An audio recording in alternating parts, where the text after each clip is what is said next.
bacalah ayat-ayat matsurat yang dapat menimbulkan hawa panas di alam jin. Kau bisa menghadapinya dengan hizib nasri.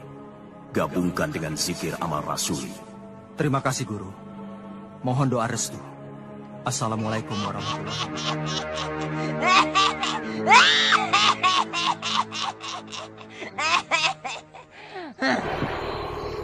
Mempersembahkan Sandiwara Radio, misteri dari Gunung Merapi. Dalam kisah Pengantin Lembah Hantu.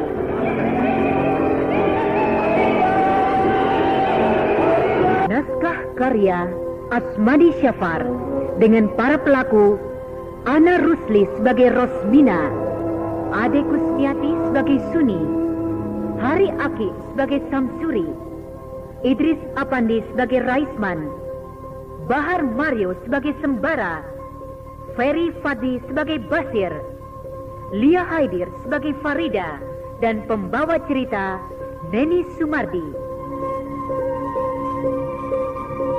Teknik dan montase Indra Mahendra dengan sutradara Asmadi Syafar.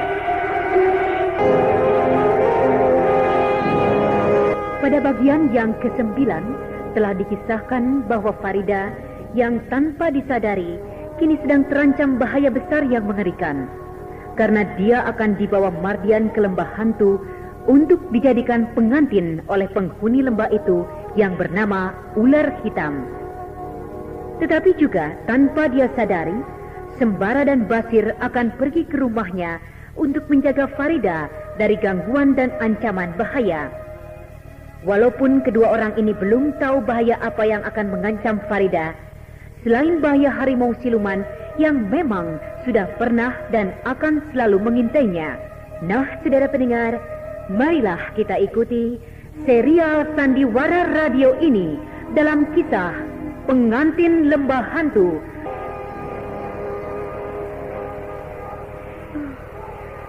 Siapa di antara orang-orang yang ada di pasar ini yang bisa aku bawa? Karena kata Pak Badirul, dia itu harus cantik, muda, dan masih perawan.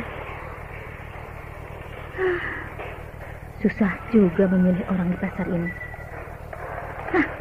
Itu. Tampaknya gadis itu cantik. Dan semoga saja dia belum punya suami. Jadi dia masih perawan. Aku harus ikuti dia. Belanjaannya banyak sekali. Oh, dia sudah mau pulang. Bagus. Dia memilih jalan itu. Berarti dia akan melewati tempat yang sepi.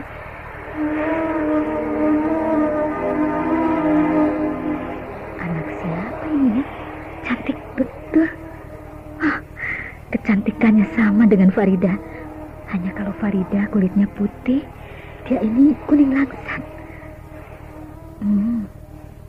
Sayang juga kalau gadis secantik ini harus aku korbankan ke lembah hantu, seperti juga Farida kemenakanku.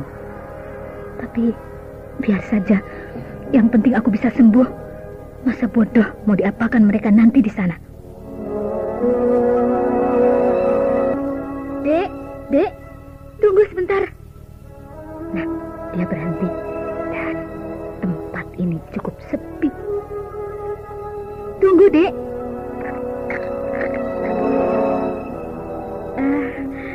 Adek mau pulang? Oh, Ibu. Siapa Ibu? Saya mau bertanya. Adik tinggal di mana? Saya tinggal di Desa Air Merah, Bu. Oh, kebetulan kalau begitu. Saya mau ke sana dan adik mau pulang, bukan? Iya, saya mau pulang. Boleh saya bersama-sama dengan adik ke Desa Air Merah? Boleh. Ibu siapa? Saya mau bertemu seseorang di sana. Maksud saya, nama ibu siapa? Nama saya, Mina. Oh, Bu Mina. Iya. Saya Suni, Bu. Sunira. Namanya bagus ya. Sebagus orangnya. Tampaknya kau keberatan dengan belanjaanmu itu, Dek. Boleh saya bantu membawanya? Terima kasih, Bu. Saya sudah biasa dengan belanjaan sebanyak ini. apakah banyak keluargamu di rumah sampai kau belanja sebanyak ini? Tidak juga. Saya belanja untuk 1 minggu. Oh, begitu. Apakah suamimu tidak marah kau membawa barang-barang seberat ini? Karena nanti kau bisa sakit. Saya belum bersuami, Bu. Saya masih gadis. Kebetulan kalau begitu. Gadis ini betul-betul cocok untuk aku bawa ke sana. Kenapa Ibu memandang saya seperti itu, Bu? Tidak. Aku kagum melihat kecantikanmu. Saya tidak merasa cantik, Bu. Mari, kalau Ibu mau bersama-sama saya ke Desa Air Merah. Oh ya, kebetulan, Dek. Memang saya belum tahu di mana desa itu. Ibu mau bertemu dengan siapa di sana, Bu? Saya mau bertemu dengan seseorang. Ya, seseorang. Siapa namanya, Bu? Namanya Raisman. Raisman? Rasa-rasanya tidak ada orang yang bernama Raisman di sana, Bu. Oh, tidak ada ya? Oh, tapi katanya memang dia itu tinggal di Desa Air Merah. Betul, Bu. Tidak ada orang yang bernama Raisman di sana. Karena saya kenal semua orang yang tinggal di desa itu. Oh, begitu. Tapi, ya biarlah. Saya ke rumah adik saja. Tidak apa-apa kan? Ya, tidak apa-apa. Tapi Desa Air Merah jauh dari sini, Bu. Dan kalau Ibu tidak ada keperluan yang penting betul, saya rasa Ibu akan sangat lelah berjalan ke sana. Oh, iya. Dan kalau begitu, ya boleh lain kali saja ke rumah adik. Oh, boleh, Bu. Tanya saja pada orang-orang di sana. Di mana rumah saya? Rumah Suni begitu, Bu. Ya, baiklah. Terima kasih ya, Dek. Lain kali saja saya akan datang ke sana untuk bertandang. Sekarang apa yang akan kau kerjakan, Raisman? Aku tidak mengerti. Apa maunya Kak Ros itu? Aku sendiri juga tidak tahu apa sebenarnya yang sedang dia kerjakan. Jadi, sekarang sudah 5 hari ya, tidak pulang ke rumah? Iya, sudah 5 hari 5 malam dengan malam ini. Apakah Bang Samsuri pernah ribut dan bertengkar dengan kakakku? Tidak. Lalu, bagaimana dengan anak-anak? Selama aku pergi berdagang, anak-anak kan di rumah neneknya. Iya. Dan sampai sekarang mereka masih di sana. Syukurlah. Kalau tidak, tentu mereka juga bingung dan cemas memikirkan ibu mereka. Atau bagaimana kalau anak-anak di sini saja bersama-sama dengan Farida? Biarlah dia di tempat neneknya saja. Kalau di sini nanti dia tahu ibunya tidak pulang-pulang, maka akan bertambah bingung aku. Iya, begitu baik juga. Lalu bagaimana pikiran abang sekarang? Kemana Kak Ros akan kita cari? Raisman, ya. Aku dengar-dengar dia sedang ada urusan dengan Pak Salihun. Abang tahu dari mana? Ada orang yang sering melihat Rosmina datang malam-malam ke sana. Dan katanya bahkan hampir setiap malam. Lalu, kalau begitu, kemana Kak Ros itu siang hari? Ya, siapa tahu dia mengerjakan pekerjaan yang disuruh oleh dukun itu. Pekerjaan apa, Bang? Itu yang aku belum tahu. Mungkin pekerjaan itu pekerjaan yang rahasia. Sampai-sampai dia tidak pulang-pulang. Kurang ajar. Dukun keparat. Berani dia mempermain-mainkan kita. Dan kalau kita bertanya pada dukun itu, dia pura-pura tidak tahu. Apakah mungkin istriku itu sudah ditenung oleh dukun itu, sehingga dia tidak pulang-pulang? Kalau begitu malam ini juga kita ke sana. Kita intip apa kerja mereka. Aku sudah lama tidak memukul orang. Mari, aku juga ingin tahu apa yang disuruh oleh dukun itu. Dia belum kenal siapa Raisman rupanya. Farida. Farida. Tidak ada jawaban. Apakah dia sudah tidur? Farida? Siapa? Aku, Sembara. Kau belum tidur? Belum. Boleh aku masuk? Masuklah, Bang. Terima kasih. Duduk, Bang. Tidak ditutup pintu itu? Tidak usah. Bang Sembara kan tidak lama-lama di sini. Ya, tidak lama. Perlu apa Abang datang kemari? Perlu... aku ingin menjelaskan bahwa kau... Kenapa, Bang? kok tampaknya gugup? Bicaralah, aku sudah siap untuk mendengarkannya. Aku datang kemari untuk menjelaskan kesalahpahaman di antara kita. Salah paham? Ya. Tapi aku tidak merasakannya. Kalau begitu, aku yang salah menafsirkan pembicaraan kita dulu. Pembicaraan kita dulu? Ya. Sewaktu kau menemuiku di sawah. Oh, itu. Lalu? Aku sebenarnya akan tetap bersedia menolongmu bila kau dalam bahaya, walau kau tidak mengharapkannya. Oh, terima kasih. Tapi aku memang sudah tidak mengharapkannya. Tapi aku sudah berjanji pada diriku bahwa aku harus menolongmu. Jangan, Bang. Tidak baik. Hah? Aku kan sudah bersuami. Tentu yang lebih pantas menolongku adalah suamiku. Farida, kalau bahaya itu datang justru dari suamimu, bagaimana? Biarlah. Aku akan tabah menghadapinya. Karena aku tahu, itulah risiko yang harus aku tanggung sebagai istri. Kau tidak usah berpura-pura, Farida. Karena bahaya yang akan kau hadapi bukan kecil. Aku tahu, dan aku sudah siap untuk itu. Siap untuk itu? Apa maksudmu? Aku siap untuk diapakan saja oleh suamiku. Dan akan aku tunjukkan padanya bahwa aku memang istri yang baik, yang setia. Farida, kau berpura-pura. Aku tahu kau tersinggung dengan omonganku dulu. Padahal aku bicara begitu bukan maksudku untuk merendahkanmu. Justru aku menghargaimu sebagai istri orang. Aku tidak tersinggung. Memang sebenarnya aku harus berlaku begitu. Aku tidak boleh membuat malu siapa saja dengan tindakanku. Dan aku baru sadar bahwa aku sudah menjadi istri orang. Aku sudah ada yang punya. Dan itu tidak boleh aku sia-siakan. Kau tersinggung rupanya. Sejak waktu itu aku tidak tersinggung lagi, Bang. Aku sudah tahu siapa diriku. Dan aku sudah tahu bagaimana sikap Abang padaku. Terima kasih. Apa kau marah padaku? Kenapa aku mesti marah? Tidak ada yang perlu kita marahkan, bukan? Nada bicaramu menunjukkan bahwa kau tidak suka aku datang malam-malam begini. Bukankah Abang yang bilang padaku? Bukankah Abang yang mengajari aku bahwa kita tidak baik terlampau dekat berhubungan? Karena kita tidak baik dilihat oleh orang-orang di sekitar kita. Jadi kau tidak suka aku datang dan hadir sekarang ini di sini? Aku suka. Tapi kalau mengingat nasihat yang diberikan Abang padaku dulu itu, maka aku juga menjadi cemas. Apa kata orang-orang nanti melihat aku menerima laki-laki tengah malam begini di rumahku, sementara suamiku tidak ada di rumah? Ya, maaf. Aku sudah membuat kau cemas dengan tindakanku ini. Baiklah. Kalau begitu, aku permisi. Ya, sebaiknya memang begitu. Aku juga tidak mau dituduh yang bukan-bukan oleh orang-orang di sekitarku. Tapi kau harus ingat, diminta atau tidak, aku akan tetap melindungimu. Aku masih seperti dulu, tidak berubah.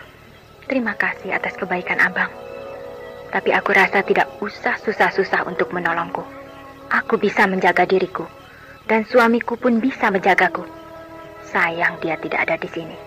Kalau dia ada, setidak-tidaknya aku merasa bahagia, karena ada orang tempatku berlindung. Ya, aku permisi. Selamat malam. Ya, selamat malam, Bang. Kau tidak tahu bagaimana hatiku yang sebenarnya, Sembara. Aku benar-benar mencintaimu.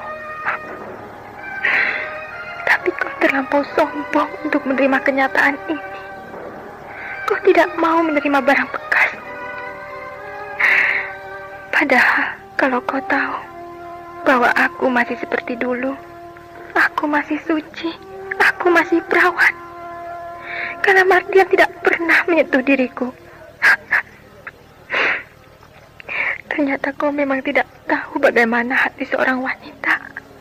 Kau hanya mabuk dengan rasa harga diri sebagai laki-laki. Namun kau tidak arif membaca apa yang sedang terjadi depan matamu.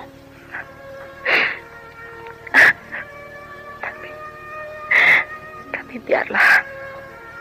Aku sudah siap untuk menghadapi segala kemungkinan yang akan terjadi pada diriku. Walau bencana itu menghendaki nyawaku, apa boleh buat? Kalau perlu, aku akan mencari seseorang yang bisa menolong dan melindungiku. Dan aku tidak peduli siapa dia.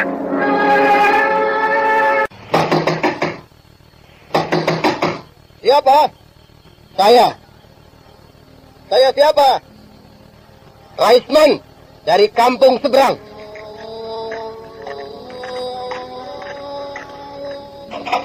Kau perlu apa mengetuk pintu rumah orang sekasar itu, ha?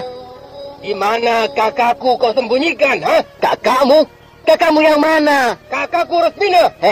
Jadi kau menuduhku menyembunyikannya, ya? Sudah 5 hari dia tidak pulang ke rumah. Jadi kalau dia tidak pulang ke rumah, berarti aku yang menyembunyikannya, begitu? Buat apa aku menyembunyikan Rosmina di sini? Dia kan sering kemari, Pak. Ya, memang dia sering kemari. Buat apa dia sering kemari? Buat apa? Menurutmu buat apa? Karena aku tidak tahu, maka aku bertanya padamu. Begitu? Dia kemari untuk berobat. Berobat? Apakah dia itu sakit, Pak? Biasanya kalau orang berobat, tandanya apakah dia itu sakit atau sehat? Apa sakitnya? Jadi kalian tidak tahu apa sakitnya? Sayang sekali. Apa sakitnya, Pak? Tanyakan sendiri pada istrimu. Baiklah. Sekarang aku hanya ingin tahu di mana Rosmina kau sembunyikan. Kau jangan bicara seenakmu di sini. Aku tidak peduli. Yang penting bagiku, kakakku harus aku temukan sekarang juga. Jadi kau menuduh aku yang menyembunyikannya. Ya, terus aku tidak mau tahu itu. Kau ingat, kau berhadapan denganku, Salihun yang bergelar singa perkasa. Jangan sampai engkau aku terkam sekarang juga. Aku bernama Raisman. Sudah siap untuk mengeluarkan isi perut singa. Kurang ajar. Mari kita lihat siapa yang akan jatuh lebih dahulu. Aku atau kau? Orang yang tidak tahu diri. Maaf Pak. Bukan maksud kami datang kemari untuk beradu otot. Lalu apa mau kalian, ha? Adikku ini hanya terbawa rasa sayang pada kakaknya. Maka dia jadi kalap seperti itu. Tapi kenapa aku dihina seperti ini? Kenapa? Aku bicara sejujurnya. Aku tidak mau kau berlagak tidak tahu di mana kakakku berada. Kalau kau tahu, bilang terus terang. Di mana dia? Aku kan sudah bilang bahwa aku tidak tahu. Alah, kalian akan menyesal nanti kalau memang akan bentrok denganku. Sebenarnya kami sedang kalut, Pak. Kalau Pak Salihun mengerti perasaan kami, tentu Bapak tidak akan marah-marah. Baiklah, aku bisa mengerti. Tapi tolong kau bilang pada adik Rosmina yang congkak ini bahwa aku bukan orang yang bisa dihina begitu saja. Aku tidak peduli, Pak. Apakah terhina atau bukan? Yang penting, dapatkah orang bicara sejujurnya padaku?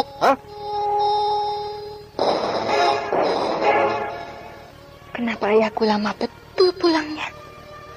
Sedangkan perasaanku malam ini tidak enak. Atau aku kunci saja pintu ini dan aku pergi tidur.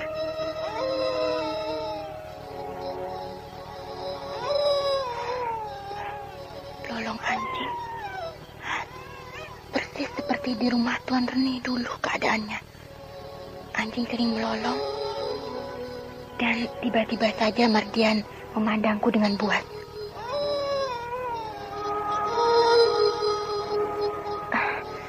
Ya, sebaiknya pintu itu aku tutup saja. Hatiku jadi berdebar tidak karuan.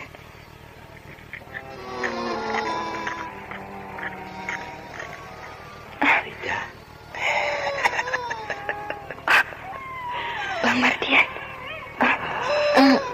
kau datang.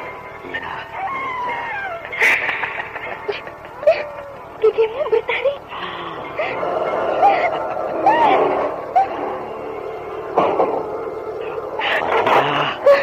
Buka pintu. Tidak, pergi.